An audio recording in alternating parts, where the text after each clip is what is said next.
Est-ce que tu t'es déjà demandé quel était le mot le plus utilisé par l'être humain? Quelle que soit sa langue, quelles que soient ses origines. Est-ce que c'est le mot amour? Non. Est-ce que c'est le mot Dieu? Non. Le mot le plus utilisé par l'être humain, c'est le mot « je ».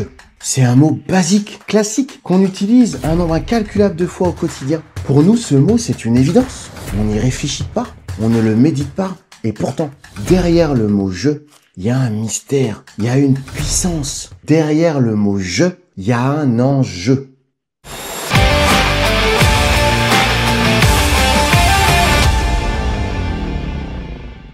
Bienvenue sur la chaîne Focus. Tu es dans la série thématique des mots pour contredire des mots. Et aujourd'hui, on met l'accent, on met le zoom, on met le focus sur le mot « je ».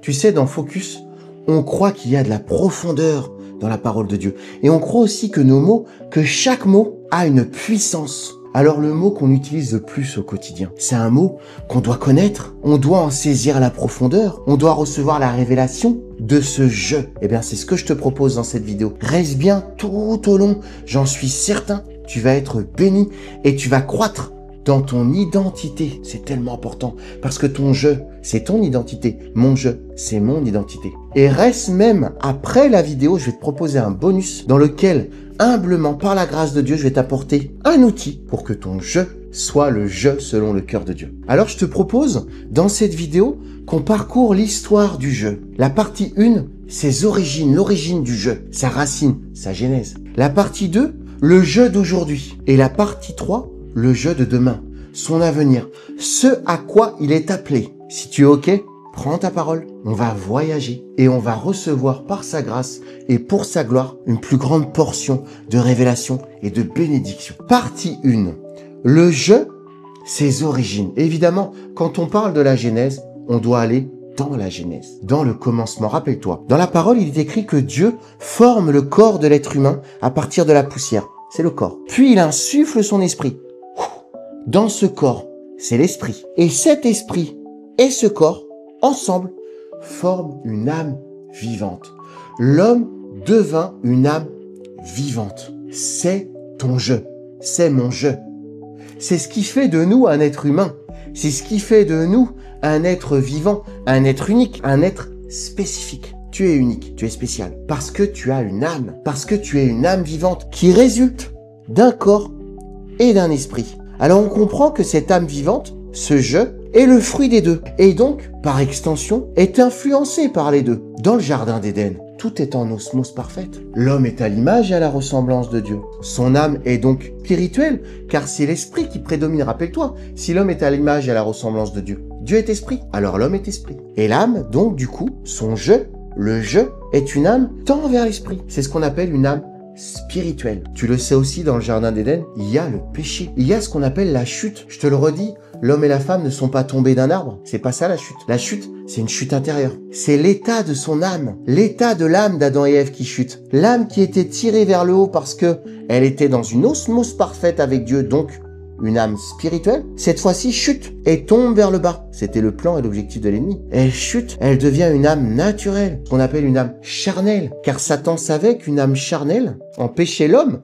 dans le « je », dans qui il est, d'être rattaché, d'être lié, d'être empuissancé par Dieu. Et donc, implicitement, d'être au-dessus des anges. C'est ce que Satan ne voulait pas. Alors l'âme charnelle, l'âme naturelle, elle n'est pas au-dessus des anges.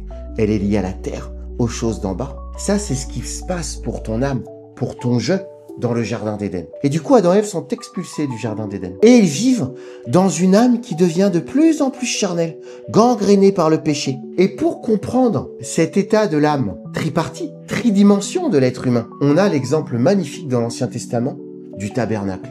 Tu connais le tabernacle? Il est composé de 3 parties. Il y a le parvis, le lieu saint et le lieu très saint. Le parvis, c'est ce qui se rapproche le plus du naturel. C'est là où il y avait plusieurs personnes du monde. C'était ce qui collait à l'extérieur du tabernacle. C'est le parvis, c'est le corps. C'est ton corps, tu sais, c'est ton lien avec la terre. À la base, ton corps, il a été créé pour que tu sois en lien, pour que tu puisses interagir avec l'intendance que Dieu t'avait donnée. L'intendance du jardin d'Éden, évidemment. Pour être un bon intendant, il fallait pouvoir interagir dans ce jardin, interagir avec les autres êtres vivants, mais aussi avec la nature. Interagir. Donc, le corps était là pour ça. C'est le parvis, c'est le lieu d'interaction. Ton âme, Tu l'as compris, c'est le lieu entre les deux. C'est un lieu saint, c'est le lieu saint. Ton âme est sainte. Et puis il y a le troisième lieu, le lieu très saint, c'est ton esprit, c'est le lieu de communion avec Dieu. Oui, mais voilà dans le tabernacle, ce lieu très saint, tout le monde ne pouvait pas y accéder.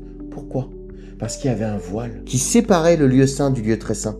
Alors là, tu comprends, là tu as la métaphore que ton âme, qui est dans le lieu saint, qui représente le lieu saint, n'avait pas accès au lieu très saint, il y avait un voile qui l'empêchait de passer. Et comme de par hasard, et il n'y a pas de hasard en Dieu, qu'est-ce qui se passe à la croix? Et Jésus meurt sur la croix et la parole nous dit que le voile se déchire. Le voile est désormais déchiré. Qu'est-ce que ça implique pour ton âme? Qu'est-ce que ça implique pour ton jeu? Le jeu a désormais accès à l'esprit. Ton âme, qui basculait de plus en plus vers l'âme charnelle, a un nouveau accès à l'esprit, peut être à nouveau influencé, saturé des choses spirituelles. Alors ton âme peut commencer à refaire ça.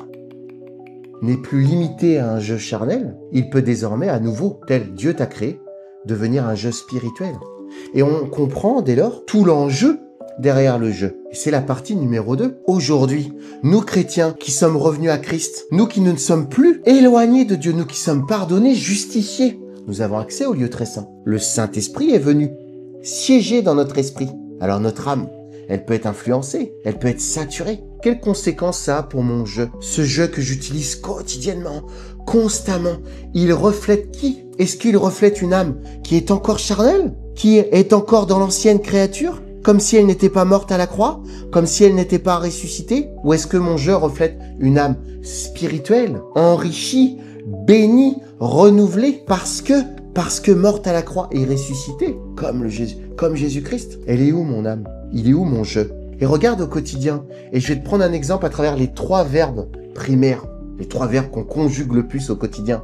Le verbe être, le verbe avoir et le verbe faire. Ces 3 strates qui démontrent comment j'utilise mon jeu. Quand j'utilise le verbe être, je dis je suis comme ça. Tu sais, j'ai toujours été comme ça. Tu parles de qui? Tu parles de l'ancienne créature ou de la nouvelle? Quand tu dis je suis, en utilisant le verbe être, est-ce que tu parles de l'ancienne créature? Est-ce que tu parles d'une créature qui est censée être morte? Ou est-ce que tu parles d'une nouvelle créature qui est renouvelée, tire sa source à partir de la parole de Dieu, des choses de l'esprit? Le je suis. Rappelle-toi, Dieu a dit je suis. Alors ton je suis, il est censé refléter son je suis. Mais si tu utilises le verbe être constamment à la sauce de l'ancienne créature, tu te réfères à l'ancienne créature, tu te remémores l'ancienne créature, c'est compliqué. Ton je suis, c'est pas le je suis d'une âme spirituelle. Est-ce que tu me suis? Sans faire de mauvais jeu de mots. Et puis, le verbe avoir, j'ai, la possession. Qu'est-ce que tu as? Qu'est-ce que tu revendiques? Qu'est-ce que tu cherches à avoir? Rappelle-toi, le jeune homme riche dans la parole de Dieu, il voulait suivre Jésus, mais il avait beaucoup de biens. Et Jésus va lui dire, vends tous tes biens, sépare-toi de tes biens naturels. Ce qui t'amenait à dire, j'ai, mais à travers l'ancienne créature. Et suis-moi pour posséder les choses de l'esprit, pour que ton j'ai, il soit porté vers les choses d'en haut. Et puis tes actions. Le verbe faire. Quotidiennement, aujourd'hui, tu agis. Tu fais des choses. Ces actions, elles reflètent quelle créature? L'ancienne créature? Est-ce que tu agis comme l'ancienne créature? Est-ce que tu pratiques encore des choses de l'ancienne créature? Est-ce que tes amis sont les mêmes? Tes loisirs sont les mêmes? Je pose la question. Ou est-ce que tes actions reflètent la nouvelle créature? Tu es renouvelé. Rappelle-toi, l'ancien est mort. C'est terminé. Tu es une nouvelle créature. Voilà. Toutes choses anciennes sont passées. Voici, toutes choses sont nouvelles. Alors ton je, c'est qui? Pose-toi la question. Ton je, c'est qui? Et puis, et ça c'est la 3e partie, ton jeu il est destiné à quoi? Ben justement, ton jeu il est destiné à redevenir un jeu spirituel. Tu sais, l'apôtre Jean va dire, mes bien-aimés, je prie, j'intercède, je souhaite que tout votre être prospère. Prospère comme quoi? Comme l'état de votre âme. L'apôtre Jean savait, il avait eu la révélation que notre âme prospérait. Tu sais, prospérer, ça veut dire croître. Grandir, ça veut dire que ton âme qui était devenue charnelle, par la grâce de Jésus-Christ, parce que tu as reçu Jésus dans ta vie, parce que tu as foi en Jésus, en l'œuvre de Jésus, ton âme prospère, elle croisse.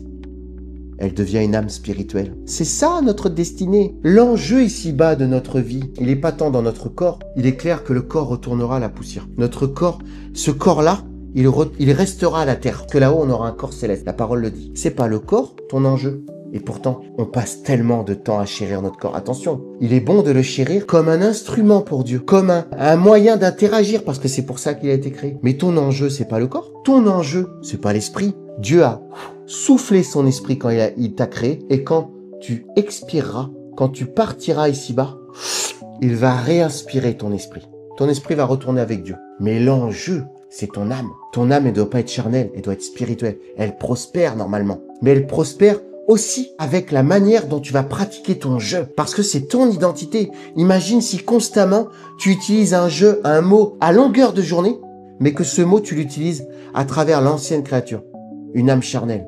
Tu imagines les dégâts? Tu imagines comment tu empêches ton âme de redevenir l'âme spirituelle? Comment tu contrains ton véritable jeu? Il est là ton enjeu. Et c'est ma prière pour toi, c'est la prière pour moi. C'est que notre jeu redevienne le je suis, à l'image, à la ressemblance de Dieu. Tu sais que quand tu dis je suis, tu dis la même chose que ce que Dieu a dit. Et comme tu es à son image, à sa ressemblance, ton je suis, il doit coller à Dieu. L'âme spirituelle, les choses d'en haut. C'est ma prière pour toi. C'est humblement ce que je veux te passer dans ce court message. Et si tu veux aller plus loin, si que tu veux qu'on aille plus loin ensemble, je te propose prochainement un temps en visio où on va créer un petit groupe. On va créer un groupe pour aller dans les profondeurs de Dieu, pour que l'ADN de Focus se propage en toi et que qui tu es, nous en soyons au bénéfice. C'est ça, la communion fraternelle. Je te propose ce temps, tu trouveras l'inscription dans le descriptif de cette vidéo.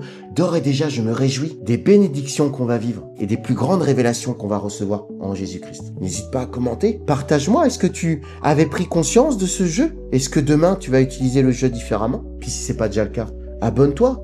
Parce que dans la chaîne Focus, on va dans les profondeurs.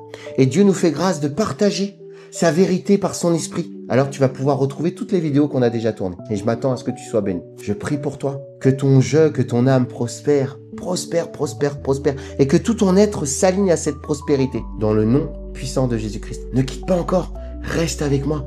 Je vais te proposer un bonus dans lequel tu vas découvrir un outil pour que l'âme prospère. Que le jeu soit spirituel. À très très vite sur Focus.